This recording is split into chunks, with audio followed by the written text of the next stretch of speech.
Okay. So, there are some puzzles that they just latch onto you and they refuse to let go. And for centuries, the Voynich manuscript has been, it's been one of those puzzles. Yeah. It's this mysterious 15th century document just kind of tucked away at Yale's Bienecke Library as MS-408, and it has baffled, like, I don't know, code breakers and scholars like nothing else, I think. Yeah, I mean it's a real enigma. You look at it and it's just pages and pages of this like elegant flowing script that looks like nothing we recognize. It's the strange blend of what look like familiar like Latin letters, right? And a few like Arabic numerals, but then all these unique symbols, some almost like little drawings in and of themselves, and these kind of taller high letters, almost like our capitals, and they even sometimes get their own little boxes around them. And it's not just the writing, right? I mean, the manuscript is also just crammed with these equally baffling illustrations. Yeah. You've got these detailed drawings of plants and roots that look like they should be identifiable, but never quite match any known species. And then there are these zodiac symbols and intricate astronomical or cosmological diagrams. I mean, it feels like a secret language woven into a secret world, I think. Yeah, and what's really striking too is the sheer amount of it. This isn't just a few scraps of paper. This is a substantial book filled with both dense text and, detailed imagery. And it suggests a significant undertaking, right? Like someone or perhaps a group of people put a tremendous amount of effort into creating this thing, which of course just makes it all the more intriguing that it's undecipherable, right? Exactly. So for this deep dive, we've pulled together some fascinating perspectives on this age-old riddle. Our goal today is to really explore what our sources tell us about the potential language, right, that's hidden within those strange characters. But also, we want to consider a completely different angle on what this manuscript might actually be in the first place. That's right. So we're going to be looking closely at the work of Rainer Hanig, who's built a really compelling argument that the Voynich manuscript is actually written in Hebrew. Okay. We'll be unpacking how he arrived at that conclusion and the evidence he's found. Right. And then we have Sylvia Witt, who offers a completely different lens. She comes at the manuscript not primarily as a linguistic puzzle, but by focusing on its physical characteristics, what it's made of, how it's put together. Her background's in art history, typography, and material science. So that gives us a really intriguing alternative way to think about the whole thing. Okay. So get ready for a journey into the unknown with us, because it's gonna be a wild ride. Right. Okay, let's just dive right in. Let's start with Hanig's work and his Hebrew decipherment and kind of the core of his method. Okay, so what's fascinating about Hanig's approach is how he starts with these, like the fundamental building blocks of language, right? Even before trying to assign specific sounds to the mysterious script, right? He begins by looking at the patterns of vowels, where they tend to appear in these Voynich words and how often they show up. And then he examines the structure of the words themselves. He notices this prevalence of consonant vowel patterns, which is quite different from many European languages, where you can often have clusters of consonants together, like in script itself. Right, those consonant sandwiches we get in English. Exactly, yeah. So Hanig saw less of that in the Voynich. And then he also observed that the Voynich text seems to be made up of a lot of short words.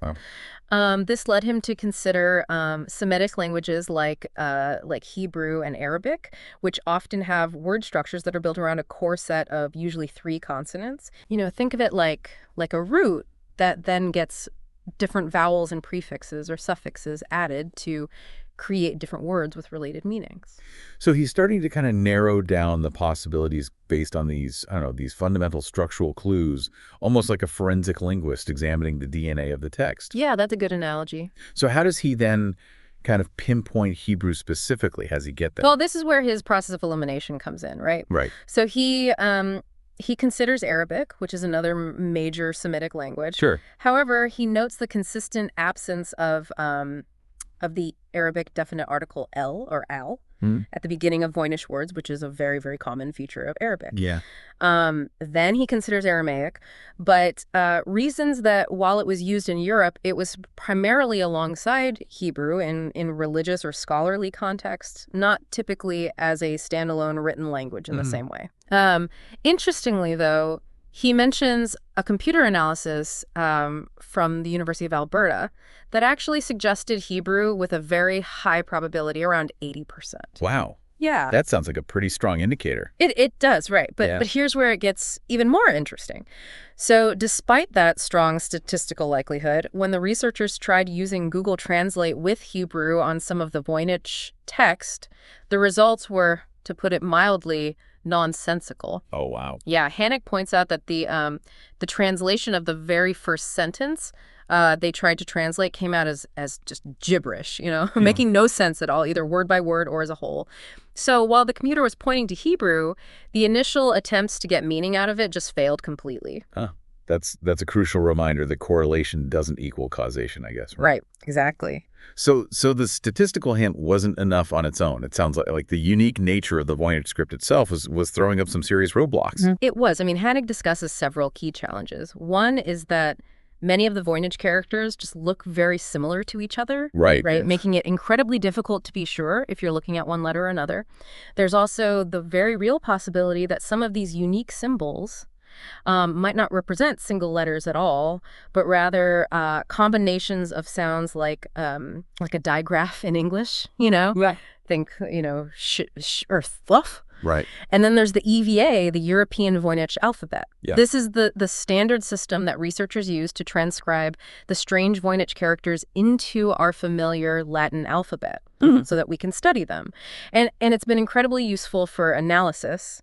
But Hannig argues that EVA has its own inherent limitations. Okay. Because it uses Latin letters, it can unintentionally suggest how the Voynich words might be pronounced if they were in a European language. I see. Right. It also might incorrectly identify some of the Voynich characters, and it doesn't always distinguish between Voynich letters that might actually represent different sounds. So the very tool that they were using to try and understand it might have been in some subtle way misdirecting their efforts. Exactly. So Hannig, he outlines his own very meticulous approach to try and overcome these hurdles. Okay. So he starts with a transcription done by another researcher named Glenn Claston. Okay. And then he carefully compares it to the standard EVA transcription. And crucially, constantly refers back to high-resolution photographs of the original manuscript itself. Right. So he then develops his own system for transcribing the Voynich, and here's a key step, right? He tries to find meaning in the resulting words by looking them up in Hebrew dictionaries, particularly focusing on Ernest Klein's comprehensive etymological dictionary, which traces the origins of Hebrew words. It sounds like a really rigorous step-by-step process of trying to build a bridge between this unknown script and a known language. It is. It's incredibly thorough. Now, you mentioned Prescott Currier's work a little bit earlier. How does his research on the manuscript's handwriting tie into Hannig's theory? Okay, well, Prescott Currier, he made a really important contribution. He noticed that there are distinct differences in the handwriting styles used throughout the Voynich manuscript. Right. And this strongly suggested that it wasn't the work of just one person, but rather that multiple scribes were involved in creating it. So Hannig takes this finding and proposes that these different scribes might have even been using slightly different regional or stylistic variations of Hebrew. Okay. He refers to these as language A and language B. Okay. Both fundamentally Hebrew, but with some minor differences in how the Voynich characters corresponded to Hebrew letters, perhaps reflecting slight variations in pronunciation or spelling conventions among different scribes. Yeah, that makes a lot of sense.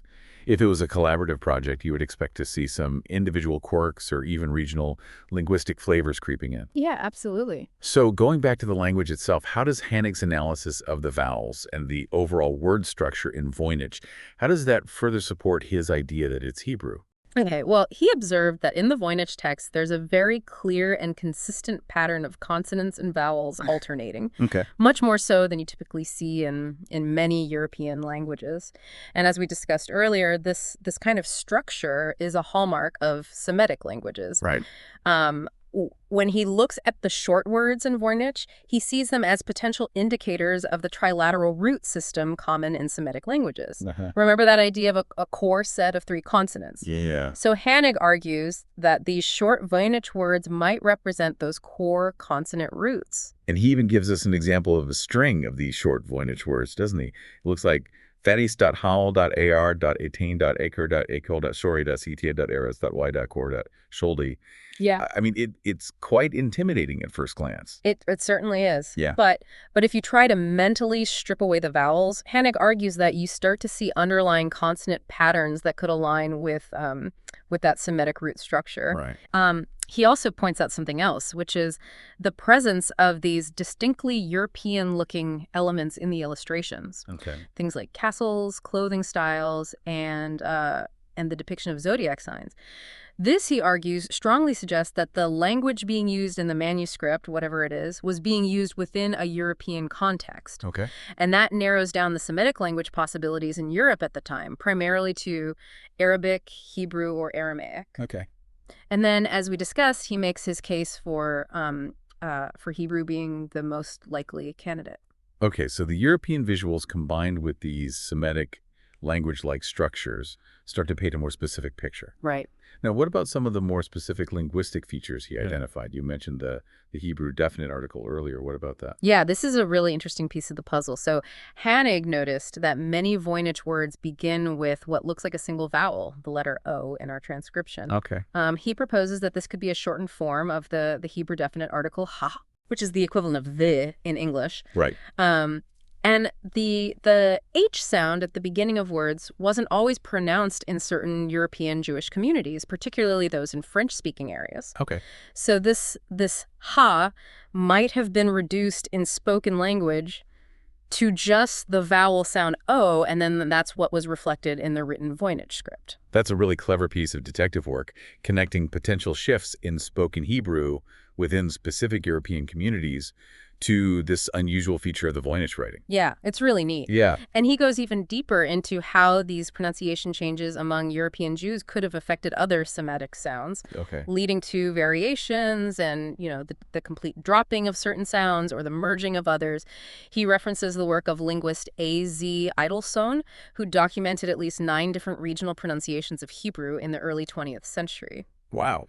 Hannig focuses particularly on Ashkenazic pronunciation as being potentially relevant to the Voynich, suggesting a possible German or Yiddish linguistic influence. He even points to the distinctive Zwiebeltürme, those onion-shaped domes that appear in some of the Voynich illustrations, as a visual hint of a possible German-speaking connection. Okay, so he's not just looking at the abstract structure of the language, but also the real historical and geographical context of who might have been speaking and writing it. Exactly, yeah. What were some of the key Ashkenazic pronunciation changes that Hannig thinks are important for understanding the Voynich?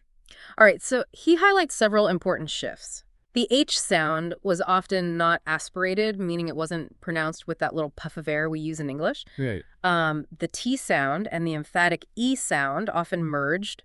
Similarly, the K and Q sounds became indistinguishable, and the guttural ayin was often pronounced like an aleph, which is a glottal stop, or sometimes even like a J sound. However, he's careful to acknowledge that relying solely on Ashkenazic pronunciation isn't a perfect fit. For example, the et and the final form of kaf weren't always merged in Ashkenazic, and the tav, without a jesh, that little dot inside, wasn't consistently pronounced as an S. Okay, so it's not a perfect one-to-one mapping of sounds, but it provides some plausible explanations for why the sounds represented in the Voynich-Manuskript might seem so unusual from a standard Hebrew perspective. Right, and he also notes that there are some interesting parallels between the way Hebrew seems to be represented in the Voynich, according to his decipherment, and how modern Hebrew ivrit sounds. This is partly because modern Hebrew is based largely on Sephardic Hebrew pronunciation, but has also undergone its own set of sound changes that sometimes mirror these earlier Ashkenazic shifts. Now, he also points to a specific sequence of characters. What's his interpretation of that? Okay, so he proposes that this X sequence, which appears quite frequently at the beginning of Voynich words, might represent the Hebrew imperfect verb prefix, uds, combined with the definite article I, which, again, he believes is a reduced form of ha. So in his interpretation, I could often signal a verb that's in the imperfect tense, meaning an action that's ongoing or will happen, followed by a noun. Okay. So it's another example of him trying to identify grammatical structures within the Voynich that align with Hebrew. And what about the sounds R and L? He mentions an interesting observation about their distribution. Yeah. He noticed that in Hebrew, the letters resh and lamed are very rarely found within the same word. Okay. And interestingly, the early editors of the EVA transcription, perhaps intuitively recognizing this unusual distribution pattern, seem to have, well, incorrectly in Hanning's view, assigned similar-looking Voynich characters to these two sounds. It's as if they subconsciously picked up on a linguistic constraint, even without understanding the underlying language. It's a fascinating little detail, almost like an accidental clue embedded in the very system used to analyze it. Yeah, it is. Okay, so after laying all this groundwork, what were some of the first actual words and phrases that Hannig managed to decipher? All right, so one of the first key phrases he deciphered was keinerlei, which he translates as Bauer über die Zeiten, farmer over the times, in German. He explains how he identified the individual Voynich characters, corresponds to the Hebrew letter aleph, af duresh, a presh esh, a titav itamem, and a to anin, which in this context functions as a vowel sound. And he breaks down those individual words even further, right? He does. He explains that a corresponds to the Hebrew word ikar, meaning farmer. Okay. And aka he identifies as item, meaning times. And he points out that the final M in the Voynich word likely represents the masculine plural ending im in Hebrew. Right. He also deciphered aquis as the Hebrew preposition below, meaning over or upon. So this initial decipherment started to provide some real evidence that the underlying language might indeed be Hebrew. So that initial phrase provides kind of a tantalizing glimpse of potential meaning. And then he moves on to tackle the very first line of the manuscript itself. He does, yes. He presents his translation of the first full line on page 1, which is Akaya Chaya.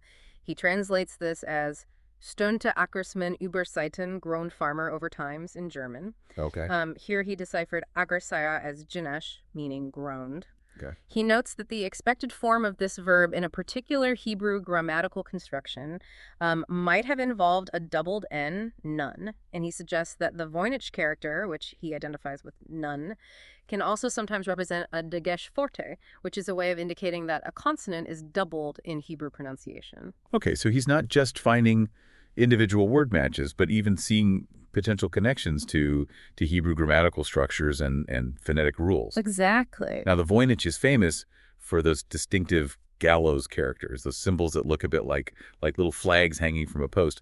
What's Hannig's take on them? Okay, so this is a really significant part of his decipherment. He identifies these 6 gallows characters, and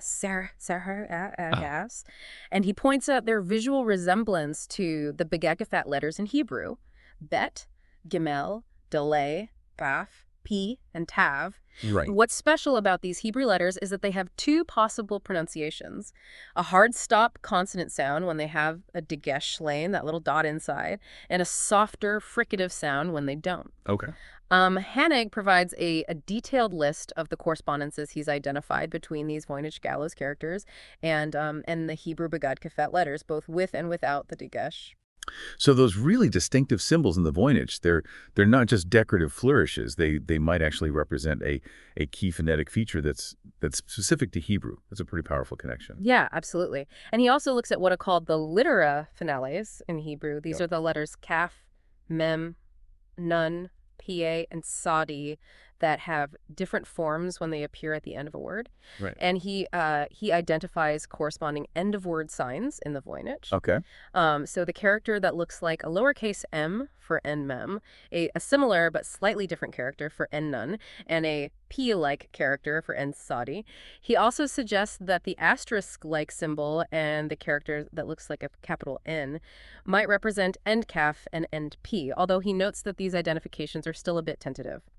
He even mentions that that initially the main non-final forms of mem and nun in the Voynich script seem to be indistinguishable.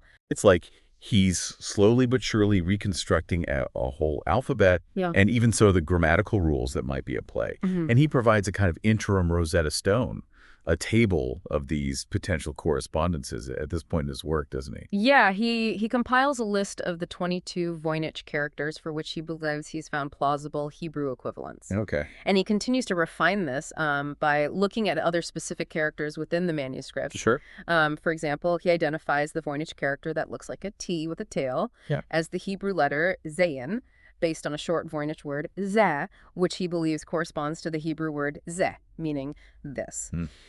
He also explains how he initially thought the Voynich character that looks like an 8 primarily represented the Hebrew letter bet, particularly in what Currier identified as language A, based on potential words like aural, which he reads as shorba, wait, meaning soup, and oihara, which he reads as a possible name Abuel. However, he later refined this, suggesting that ham more often represents the Hebrew letter wa, but can still stand for bet in language A in certain contexts. And that early hunch about the EVA identification of the Voynich character that looks like this drunny representing the Hebrew letter shin actually turned out to be correct, which must have been a helpful confirmation. Yeah, it was. So Hännig confirms that can does indeed seem to represent shin. And he also points out that the Hebrew letter sin, which is the same letter but with a different pronunciation and a dot on the other side, or even a regular simek, might also be represented by or a combined form, a ligature. He also discusses the relatively straightforward identification of the Voynich P-like character as the end form of sadi, because it appears so frequently at the end of Voynich words, like in ham, which he reads as nets, meaning flower, or hawk. Yeah. And what about some of the trickier, less obvious characters, like the one that looks like a small s and the character that looks like a 1? Yeah, okay. So he deduced that sek likely represents the Hebrew letter it, because it frequently appears at the end of Voynich words, and it couldn't be mem or none, because those have distinct end forms in the Voynich script. Right. The character proved to be particularly puzzling. Okay. Initially, some researchers thought it might be a marker for dagesh forte, that consonant doubling we talked about, but it also appeared at the beginning of words, which wouldn't make sense for that function. Right. Eventually, Hännig identified it primarily with the Hebrew letter mem, but then surprisingly found evidence that it also seemed to be used for none, even though there were distinct end forms for none. He suggests that the visual similarity between the main forms of mem and none in the Voynich script might have led to this ambiguity in usage. I see. He provides examples of Voynich words where ek seems to function as both mem and none, depending on the context. So even within his own decipherment, there are still some lingering complexities and ambiguities that need further investigation. And there are still Voynich signs that haven't been confidently matched to Hebrew letters, right? Yeah, absolutely. He provides a list of the Voynich signs for which he hasn't yet found definitive Hebrew counterparts. Okay.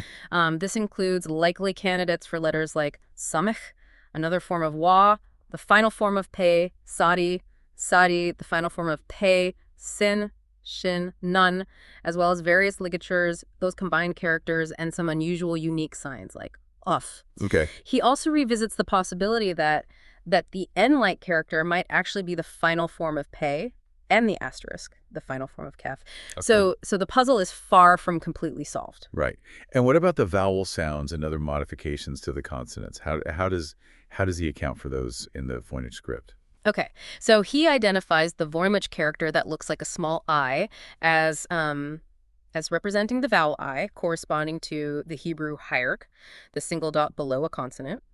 He bases this on its frequent appearance in the middle of words and a certain visual similarity to how vowel points are sometimes represented. Okay. He suggests that A might represent a yod followed by a vowel sound. The character that looks like a C is particularly tricky.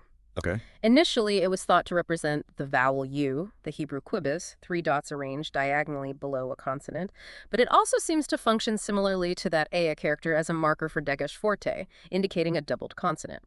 Additionally, it might sometimes modify the preceding Voynich sign, for example, in that Sea ligature that can represent sin, or samek. Right.